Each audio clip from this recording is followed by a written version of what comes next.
وەزارەتی دارایی ڕاستپێررا لەگەڵ گەیشتنی پارەکەی بەغدا دەست بە دابەشکردنی موچە بکات. ئەنجومەنی وەزیران کۆبووەوە ناوەڕۆژی کۆبوونەوەکەش بەم شێوازە خراوەتەڕوو کە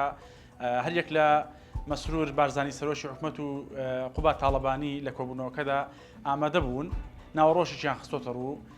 تەوەری سەرەکی کۆبوونەوەکەش باسکردن بووە لە موچە لەوێ داوا باسکراوەکە هەرێمی کوردستان و وەزارەتی دارایی هەموو شایستە داراییەکانیان بەرامبەر بەغدا ئەنجام داوە و لیستی موچەیان پاکردەوە هیچ لەسەر هەرێمی کوردستان نەماوە بۆیە ئەوەی پێویستە لەسەر بەغدایە کە دەبێت تەواوی موچەی فەرمانبەرانی هەرێمی کوردستان بنێرێت بۆ ئەوەی فەرمانبەران لە هەرێمی کوردستانیش هاوشێوەی فەرمانبەرانی عراقی فیدراڵ بتوانن موچەکانیان وەربگرن. بەیانی کۆبوونەوەی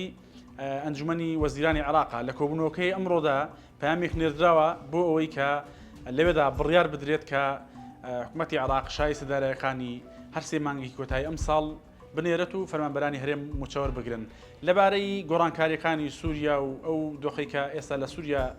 دەگوزارێ هەرێمی کوردستان لە کۆبوونەوەکەدا حکومەتی هەرێم لە کۆبوونەوەکەدا باسی لەوە کردووە کە ئاشتی و سەقامگیری هەرێمی کوردستان ئەولەویەتە بۆیە ئەوان لە چوارچێوەی پاراستنی هەرێمی کوردستان و ئاشتی پێکەوەژیان لە ناوچەکە مامەڵە لەگەڵ لایەنەکان دەکەن.